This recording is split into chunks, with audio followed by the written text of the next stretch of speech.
أعوذ بالله من الشيطان الرجيم بسم الله الرحمن الرحيم أفلم ينظروا إلى السماء فوقهم كيف بنيناها وزيناها وما لها من فروج والأرض مددناها وألقينا فيها رواسي وأنبتنا فيها من كل زوج بهيج تبصرة وذكرى لكل عبد منيب صدق اللہ العظیم۔ بھلا کیا انہوں نے اپنے اوپر آسمان کو نہیں دیکھا کہ ہم نے اسے کیسے بنایا ہے اور ہم نے اسے خوبصورتی بخشی ہے اور اس میں کسی قسم کے رخنے نہیں ہیں، اور زمین ہے کہ ہم نے اسے پھیلا دیا ہے اور اس میں پہاڑوں کے لنگر ڈال دیے ہیں اور اس میں ہر طرح کی خوشنما چیزیں اگائی ہیں تاکہ وہ اللہ سے لو لگانے والے ہر بندے کے لیے بصیرت اور نصیحت کا سامان ہو۔ یہاں سورہ قاف کے اندر توحید اور آخرت اس کے بارے میں دلائل ہیں، چونکہ مکی صورت ہیں اور مکی صورت کے اندر عقائد کے اوپر زیادہ زور دیا گیا ہے۔ شروع میں فرمایا قاف والقرآن المجید، قرآن کی قسم کھا کر یہ بات بیان کی، کیا تم کو تعجب ہوتا ہے کہ اللہ تعالیٰ دوسری مرتبہ پیدا نہیں کرے گا؟ جس نے پہلی مرتبہ پیدا کیا وہ دوسری مرتبہ پیدا نہیں کرے گا۔ اب اس کے چند دلائل بیان کرتے۔ پہلی بات بتائی افلم ینظروا الی السماء فوقہم، تمہارے اوپر جو آسمان ہے اس کو دیکھو، تم نے اس کو نہیں دیکھا۔ کیف بنیناہا، کیسے ہم نے اس کو بنایا، وزیناہا، اور اس کو خوبصورتی بخشی۔ انسان سادہ نگاہ سے، ایک عام ان پڑھ انسان بھی آسمان کو دیکھے تو وہ ضرور غور کرے گا کہ اس کو کس نے بنایا۔ یہ آسمان صدیوں سے ہے، یہ چل رہا ہے، رات ہوتی ہے، دن ہوتا ہے، یہ سب کون کر رہا ہے؟ تو آسمان کے نظام کے اوپر غور کرنے کو کہا گیا۔ بنیناہا وزیناہا، ہم نے اس کو رونق بخشی۔ وما لہا من فروج، اور اس میں ذرہ برابر بھی رکھنا نہیں ہے، ذرہ برابر بھی فالٹ نہیں۔ دیکھیے سورج ہمیشہ اس کے وقت کے اوپر اگتا ہے۔ اللہ تعالیٰ نے ایسا منظم نظام بنایا ہے کہ انسان پہلے سے کہہ سکتا ہے کہ کل اتنے بجے سورج اگے گا، کل اتنے بجے سورج ڈوبے گا، کل اتنے بجے افطار کا ٹائم ہے، کل اتنے بجے سحری کا ٹائم ختم ہوگا۔ اس میں ایک ذرہ برابر فرق نہیں۔ کتنا سسٹم سے اللہ تعالیٰ نے بنایا۔ اللہ تعالیٰ نے نماز کے ٹائم کو بھی اس کے ساتھ جوڑ کر انسان کو غور کرنے کو کہا کہ صبح جب رات کو پورا اندھیرا ہوتا ہے، صبح پہلی کرن پھوٹتی ہے اس طرف، فجر کا وقت شروع اسی سے، جس کو صبح صادق کہتے۔ جب یہ افق سے 18 درجہ نیچے سورج آ جاتا ہے، اس سے زیادہ نیچے ہو تب تک ابھی ٹائم نہیں ہوا۔ 18 ڈگری کے اوپر جیسے ہی سورج آ گیا صبح صادق، ہمارے یہاں 18 ڈگری لیا ہے، بعض لوگوں نے 15 ڈگری لیا ہے جیسے اسنا نارتھ امریکہ والوں نے، اور بعض نے جیسے عرب ممالک کے اندر 18.5 ڈگری لیا ہے۔ تو یہ ٹائم الگ الگ ہوتا ہے۔ بعض مرتبہ وہ نماز کی اپلیکیشن استعمال کرتے ہیں، اس میں کبھی غلطی ہو تو آدمی اس کی جانکاری نہ ہو تو پھر آدمی غلطی میں پڑھ سکتا ہے، اس کی بھی جانکاری ہونی چاہیے۔ تو سورج جیسے ہی 18 ڈگری نیچے آتا ہے، اب صبح صادق شروع، اب روزے کا وقت شروع، اب فجر کا وقت شروع۔ تو اللہ تبارک و تعالیٰ نے کیسا نظام بنایا ہے۔ یہ ستارے سیارے، یہ سورج صدیوں سے روشنی دے رہا ہے اور انسان استعمال کر رہا ہے۔ اب تو سولر کے اندر بھی انسان نے اس کو پکڑ لیا، سورج کی روشنی۔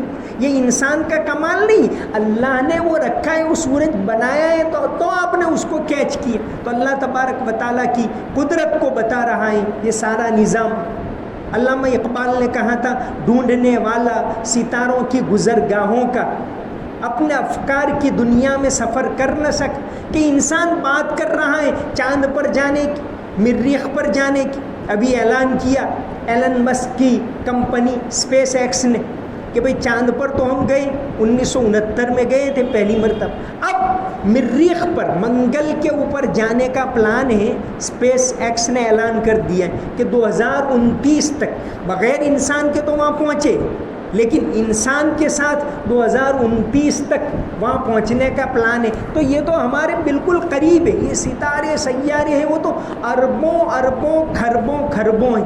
کتنے ہیں کسی کو پتہ نہیں. جتنی نگاہ دوڑاتے اللہ تعالیٰ نے یہ آسمان یہ ستارے اس کے اندر ایک خوبصورتی بھی رکھی ہے. اس کو یہاں بتایا وَزَيَّنَّاهَ.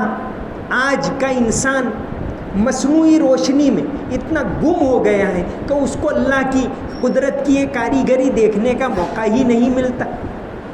ایسی شہروں کے اندر ایسی روشنی ہے کہ قدرت کے جو قدرت نے ستارے بنائے وعلامات وبالنجم هم يهتدون.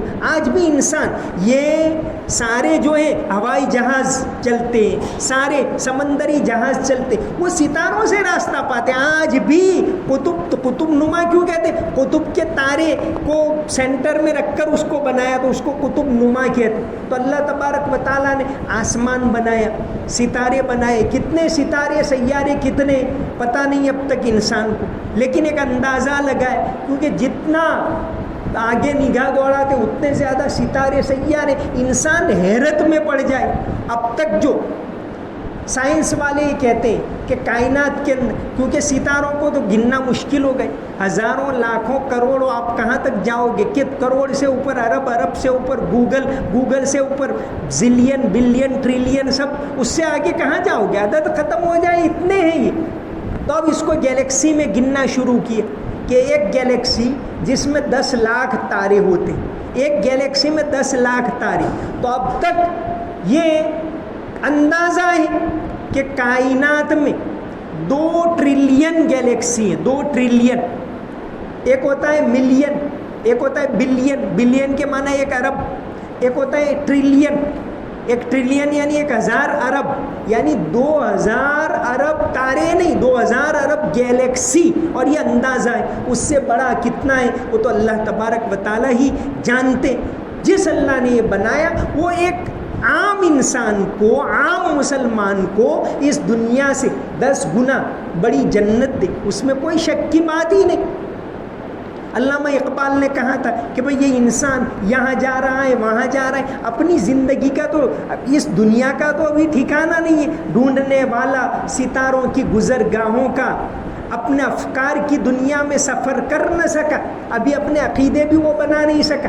جس نے سورج کی شعاؤں کو گرفتار کیا, زندگی کی شب تاریک سحر کر نہ سکا کہ وہاں تک پہنچ گیا. لیکن زمین میں تو جھگڑے ہیں, زمین میں تو لڑ رہے ہیں, زمین میں تو ایک دوسرے کو کاٹ رہے ہیں, مار رہے ہیں, زمین میں کتنے لوگ بھوکوں مر رہے ہیں, زمین کی تو خبر نہیں, اور وہ دوسری دنیا تک پہنچنے کی باتیں کر رہا ہے. جس نے سورج کی شعاؤں کو گرفتار کیا, زندگی کی شب تاریک سحر کر نہ سکا, اپنی حکمت کے خم و پیچ میں الجھا ایسا, آج تک فیصلے نفع و ضرر کر نہ سکا. کہ آج تک اس کو پتہ نہیں کہ خدا کیا, آخرت کیا, جنت کیا, جہنم کیا, ابھی یہ بھی پتہ نہیں لگا سکا.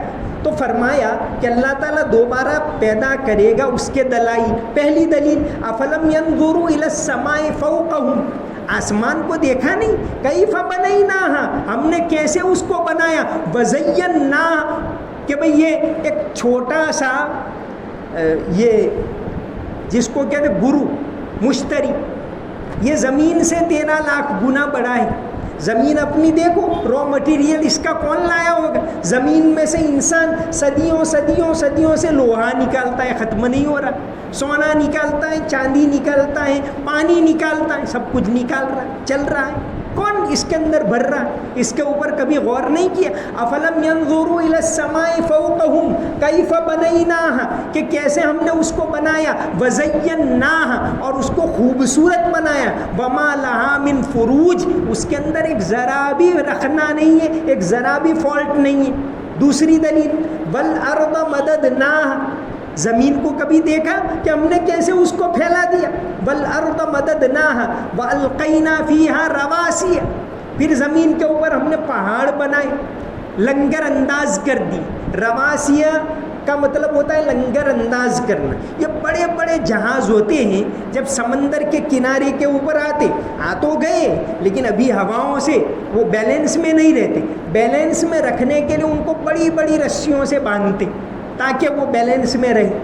آپ دیکھو یہاں یہ بھاؤ نگر گوگا سے ایک جہاز آتا ہے، سورت میں یا آتا ہے ہجیرہ کے اندر، پھر اس کو باندھ دیتے، جاتا ہے پھر وہاں پہنچتا ہے، پھر باندھ دیتے ہیں اس کو تاکہ وہ ہلے نہیں۔ تو اللہ تعالیٰ نے زمین کے بیلنس کے لیے فرمایا رواسی، لنگر انداز کرنے کے لیے اس کے اوپر بڑے بڑے پہاڑ بنائے۔ والارض مددناہا، زمین بنائی ہم نے، اس پر کبھی غور کیا کہ یہ زمین انسان آسانی سے اس پر چل سکتا ہے، اس پر راستے بنا رہا ہے، اتنی زیادہ نرم بھی نہیں ہے کہ اندر دھس جائے، جیسے دلدل ہو تو دھس جاتا ہے، اتنی زیادہ سخت بھی نہیں، آپ کبھی سخت زمین کے اوپر چلو تو پریشانی ہوتی۔ تو اللہ تعالیٰ نے اس کو اعتدال کے ساتھ بنایا، یہ بھی اللہ کی قدرت کی نشانی ہے۔ والارض مددناہا والقینا فیہا رواسی، اس کے اندر ہم نے پہاڑ بنا دیے بڑے بڑے۔ پھر دلیل آئی وَأَنبَتْنَا فِيهَا مِن كُلِّ زَوْجٍ بَهِيجٍ، اور اس میں ہر طرح کی خوشنما چیزیں اگائی۔ تیسری دلیل کہ زمین کے اوپر دیکھو خوشنما چیزیں، اللہ تعالیٰ نے جنگلات بنائے، درخت بنائے، یہ پھول کے اندر کون رنگ بھرتا ہے، پھلوں کے اندر کون رنگ بھرتا ہے، ناریل کے اندر کون پانی بھر رہا ہے، اناج کے دانے کو کتنے سسٹم سے سجا کر کیسے رکھے۔ اناج کا دانہ جب اگتا ہے تو کون اس کو سیٹ کر کے رکھتا ہے؟ کوئی کسان تو نہیں کرتا، وہ تو پانی دیتا ہے۔ تو فرمایا اس کے اوپر غور کرو تو تم اللہ کو پہچان لو گے۔ وَأَنبَتْنَا فِيهَا مِن كُلِّ زَوْجٍ بَهِيجٍ، کہ اس کے اندر قسم قسم کی چیزیں اگائی۔ اگر اس کے اوپر غور کرو تو تم اللہ تبارک و تعالیٰ کو پہچان لو گے۔ علامہ اقبال کی ایک نظم ہے فلسفہ اور مذہب، کہ انسان نے اس پر غور نہیں کیا تو اللہ کو نہیں پہچان، بس وہ الجھتا رہا، یہ آفتاب کیا، یہ سپہرے بری ہیں کیا، یہ سورج کیا ہے، یہ آسمان کیا ہے، یہ آفتاب کیا، یہ سپہرے بری ہیں کیا، سمجھا نہیں تسلسل شام و سحر کو میں، حیران ہے بو علی کہ میں آیا کہاں سے ہوں، رومی یہ سوچتا ہے کہ جاؤں کدھر کو میں۔ انسان اگر یہ اللہ کی بات کو نہ مانے تو بس وہ حیران رہے گا، اس کو کچھ بھی پتہ نہیں چلے گا۔ تو فرمایا کہ وَأَنبَتْنَا فِيهَا مِن كُلِّ زَوْجٍ بَهِيجٍ، چار نشانیاں آ گئی۔ پہلی نشانی کہ اللہ تبارک و تعالیٰ نے آسمان بنایا، دیکھو اللہ کو پہچان لوگ۔ دوسری نشانی وَالْأَرْضَ مَدَدْنَاهَا، زمین ہم نے بنائی، وَأَلْقَيْنَا فِيهَا رَوَاسِيَ، اس کو الگ شمار کرو تو تیسری نشانی کے پہاڑ بنائے۔ وَأَنبَتْنَا فِيهَا مِن كُلِّ زَوْجٍ بَهِيجٍ، کہ اس کے اندر طرح طرح کی بہیج خوشنما چیزوں کو اگائے۔ اگی ہوئی چیزیں انسان کو خوشنما معلوم ہوتی، کھیتی ہو، درخت ہو، باغ ہو، اور یہ خوشنما معلوم ہوتی، تو کہاں اس کو دیکھو تو بھی اللہ کو پہچان لو گے۔ پھر فرمایا تبصرۃ وذکریٰ لکل عبد منیب، یہ چیزیں کیوں اگائی؟ تبصرۃ، مولانا نے بہت اچھا ترجمہ کر، تبصرہ کے معنی دل کی نگاہ سے پہچاننا، ذکرہ کے معنی نصیحت، تبصرۃ وذکریٰ لکل عبد منیب، کہ ہر لو لگانے والے، منیب جو اللہ کو پہچاننا چاہے، اللہ سے لو لگائے، منیب، اس کے لیے اس کے اندر نشانیاں آئیں، دو الفاظ آئیں، تبصرۃ یعنی نگاہ کو کھول دینا، ذکرہ بصر کے معنی دیکھنا، تبصرہ کے معنی دکھانا، کہ اللہ تبارک و تعالیٰ دکھا رہے ہیں۔ انسان دو طرح کے ہوتے، ایک تو وہ ہوتے ہیں جن کا دل پہلے سے صاف ہوتا ہے تو ان کو تو فوراً نصیحت اثر کر جاتی. اگر وہ نہیں ہے دوسری قسم کے تو تم دیکھو تو تمہاری نگاہ کھل جائے گی. تو ذکر ان لوگوں کے لیے آیا جن کا دل صاف ہے, صوفیاء, اللہ والے, نیک لوگ. ذکر اگر نہیں ہے تو پھر یہ ساری چیزیں تم کو بتا رہی ہیں چاروں طرف کہ اللہ تبارک و تعالیٰ نے, یہ ہوا بتا رہی ہے کہ اس کو بنانے والا ہے, یا آسمان بتا رہا ہے کہ اس کو بنانے والا ہے. تو دو الفاظ آئیں, تبصرہ تک نگاہ کھول دیتا ہے یہ سب. ذکر نصیحت, جو لوگ جن کی دل کی نگاہ پہلے سے کھلی ہوئی. مولانا رومی نے ایک واقعہ بہت اچھا لکھا ہے, اس موقع کے اوپر مجھے یاد آیا. مولانا رومی کی کتاب ہے مثنوی. تاریخ اسلام کے جو سب سے بڑے صوفی ہیں ان میں سے ایک ہیں مولانا رومی. آج کے ابھی اس وقت بھی سارے بڑے بڑے صوفیاء, مولانا اشرف علی تھانوی سے لے کر پیر ذوالفقار تک, حکیم اختر تک, سارے صوفیاء مولانا رومی میں سے لیتے. علامہ اقبال نے بھی بہت لیا ہے. اتنے بڑے صوفی تھے, دل کی نگاہ کھولنے والے مولانا رومی. اور آج کل رومی کو ہمارے یہاں کے سے زیادہ مغرب والے پڑھتے, ویسٹرن لوگ, وہاں رومی کی کتابیں بہت زیادہ چھپ رہی, بڑے پیمانے کے اوپر چھپ رہی, انگلش کے اندر, جرمن کے اندر, دوسری زبانوں بہت زیادہ چھپ رہی. رومی تو مولانا رومی نے اندر کیا لکھا ہے, چھوٹی چھوٹی کہانیاں, لیکن کہانیوں پر سے جو سبق انہوں نے دیا ہے. تو مولانا رومی نے ایک کہانی لکھی ہے, قصہ میرا کردن رومیاں و چینیاں در نقاشی و صورت گری. کہ رومی لوگ یہ جانتے تھے صدیوں پہلے کہ پینٹنگ میں تو ہم ہی, پرانی دنیا میں کیا تھا, سب پینٹنگ, کہ بھئی اورنگزیب کیسا تھا آج کل ہم دیکھتے ہیں تو اس نے اپنی جو تصویر بنوائی ہوگی اس سے ہم دیکھتے ہیں. تو پرانی اس دنیا میں پینٹنگ بہت چلتا ہے. تو رومی کہتے کہ ہم پینٹنگ میں آگے, چینی کہتے ہیں ہم پینٹنگ میں آگے.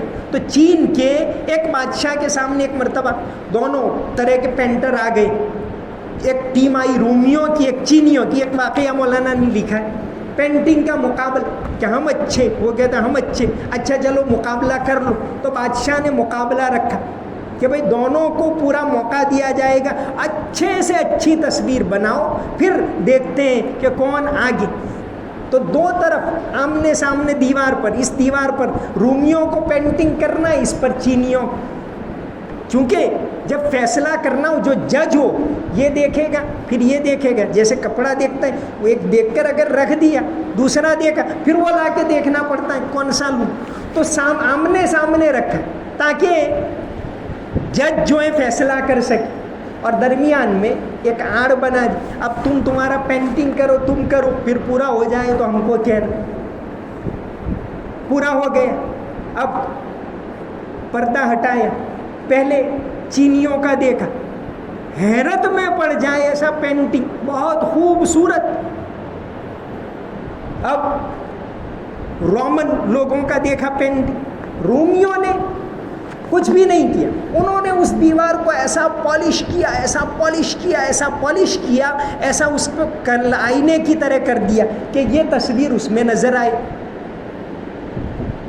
تو ان کی بہادری پر بادشاہ نے, مولانا لکھتے ایک نمبر دیا رومن لوگوں کو کہ بھئی تم جیتے, تم باقی آگے بڑھ گئے. مولانا نے یہاں لکھا ہے کہ بھئی دل کو اس طرح بنانا ہے, حسد سے پاک, کینے سے پاک, تکبر سے پاک, جو صوفی لوگ کرتے ہیں. ایک تو ہوتے محدثین اور فقہا, آپ مفتی صاحب کو پوچھو گے تو وہ تو ظاہری مسئلہ بتائیں گے کہ بھئی یہ پاک ہیں, یہ ناپاک ہیں, یہ نماز ہو گئی, یہ نہیں ہوئی. لیکن دل کی جو حالت ہے, نماز اصل تو من اپنا پرانا پاپی ہے, برسوں میں نمازی بن نہ سکا. اصل جو نمازی بنانا ہے وہ دل کو بنانا ہے. تو دل کو نمازی بنانے کے لیے وہ تو صوفیاء جو دل کی حالت کو جانتے, فقہا میں اور محدثین میں بھی صوفیاء ہوتے ہیں, اس میں کوئی شک نہیں, لیکن عام طور سے وہ ظاہری مسئلے کو بتاتے.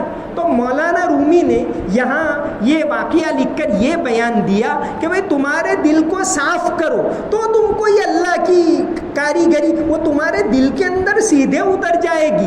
دل سے جو بات نکلتی ہے اثر رکھتی ہے, از دل خیزت بر دل ریزت, کہ سیدھے دل کے اوپر اتر جائے گی. تو یہاں فرمایا کہ یہ اللہ کی ابھی آگے اور نشانیاں بتا کر پھر آگے جو بات ثابت کرنی ہے کہ اللہ دوبارہ پیدا کرے گا، لیکن یہاں پہلے شروع کیا کہ اللہ ہے، تو کہا آسمان کو دیکھو، زمین کو دیکھو کیسے اللہ نے بنایا، والقینا فیہا رواسیہ، پہاڑوں کو دیکھو، وانبتنا فیہا من کل زوج بہیج، خوبصورت نباتات کو دیکھو، درختوں کو دیکھو، سبزیوں کو دیکھو، پھلوں کو دیکھو، تو تم کو اللہ کون ہے وہ سمجھ میں آئے گا۔ پھر فرمایا یہ چیزیں کیوں ہیں؟ تبصرۃ، دل کی آنکھیں کھولنے کے لیے، وذکرا، نصیحت کے لیے، لکل عبد منیب، ہر مائل ہونے والے اللہ کی طرف لو لگانے والے بندے کے لیے یہ ساری نشانیاں اللہ تبارک و تعالیٰ نے رکھی۔ تو اصل ہے وہ دل کی نگاہ کھولنی ہے۔ علامہ اقبال نے جو کہا، خرد کے پاس خبر کے سوا کچھ اور نہیں، تیرا علاج نظر کے سوا کچھ اور نہیں، کہ نالج تو تیرے پاس بہت ہے کہ اتنی گیلیکسی ہیں، یہ ہیں، وہ ہیں، یہ ایسے کام کر، یہ سارا نالج ہے، امام ابو حنیفہ ایسے تھے، وہ ویسے تھے، نالج بہت ہے، تیری دل کی نگاہ کھلی کہ نہیں؟ اصل تو دل کی نگاہ کھولنی ہے۔ تو فرمایا خرد کے پاس خبر کے سوا کچھ اور نہیں، تیرا علاج نظر کے سوا کچھ اور نہیں۔ ہو بہو مولانا رومی کا ایک شعر ہے، اس کا ترجمہ کیا ہے، یہ ایسا مانتے ہیں جان کر۔ مولانا رومی نے دل کی نگاہ کھولنے کے بارے میں ایک عجیب شعر کہا ہے، آدمی دیدست باقی پوست است، کہ آدمی کیا ہے؟ ہڈیاں تو سب کی ہے، چمڑی سب کی ہے، آنکھیں سب کی، اصل ہے وہ تو اندر ہے، ہاتھ پاؤں سب کے، زبان سب کی ہے، کھاتے ہیں سب، یہ کوئی کمال کی بات نہیں، اصل تو اندر کی مایا بننی چاہیے۔ مولانا رومی نے بہت اونچا شعر کہا، آدمی دیدست باقی پوست است، دید آ باشد کے دیدے دوست است، کہ اس کو دوست نظر آنے لگے یعنی اللہ تعالیٰ، تو کہاں جائے گا کہ اس کی دل کی نگاہ کھل گئی۔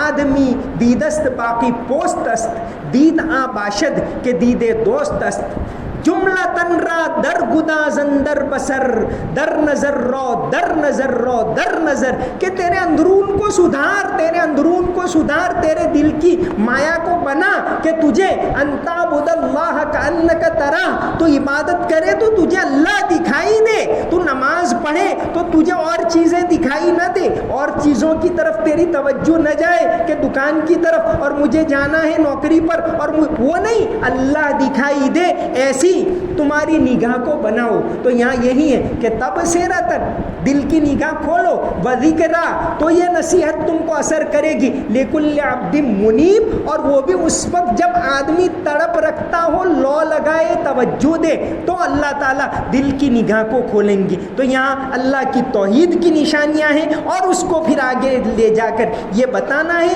کہ اللہ تبارک و تعالیٰ جس نے پہلی مرتبہ پیدا کیا، وہ دوسری مرتبہ پیدا کر کے زندگی کا حساب لیں گے۔ وما علینا الا البلاغ المبین۔ اللهم صل على محمد وعلى ال محمد وبارك وسلم۔ ربنا آتنا في الدنيا حسنة وفي الآخرة حسنة وقنا عذاب النار۔ اللهم إنك عفو تحب العفو فاعف عنا۔ یا اللہ ہمارے گناہوں کو معاف فرما، ہماری غلطیوں کو معاف فرما، ہمارے دل کو آئینہ بنا دے، دل کے اندر سے تمام بیماریوں کو نکال دے، حسد کو نکال دے، تکبر کو نکال دے، نفس کے فتنوں سے حفاظت فرما، شیطان کے فتنوں سے حفاظت فرما، دجالی فتنوں سے حفاظت فرما۔ یا اللہ تیری عبادت کرنے کی توفیق عطا فرما، تیری معرفت عطا فرما، تجھے پہچاننے کی توفیق عطا فرما۔ یا اللہ یکسوئی کے ساتھ تیری عبادت کرنے کی توفیق ہم تمام کو نصیب فرما، قرآن کی عظمت عطا فرما، قرآن کو سمجھنے کی توفیق عطا فرما۔ یا اللہ ہم تو تراویح پڑھتے ہیں تاکہ تیرا کلام سنیں، تلاوت کرتے ہیں تاکہ تیرا کلام پڑھیں، تفسیر میں بیٹھتے ہیں تاکہ تیری باتوں کو سنیں۔ یا اللہ ان باتوں کو ہمارے دلوں کے اندر اتار دے، ہمیں سمجھنے کی توفیق عطا فرما۔ یا اللہ عافیت عطا فرما، امن و امان عطا فرما، پورے ملک کے اندر امن و امان کی ہواؤں کو چلا، عافیت کی ہواؤں کو چلا۔ یا اللہ عافیت کے ساتھ اس ملک کے اندر ہماری نسلوں کو ایمان کے اوپر جمے رہنے کی توفیق عطا فرما۔ اللهم صل على محمد وعلى ال محمد وبارك وسلم۔ سمعنا واطعنا غفرانك ربنا وإليك المصير برحمتك يا أرحم الراحمين۔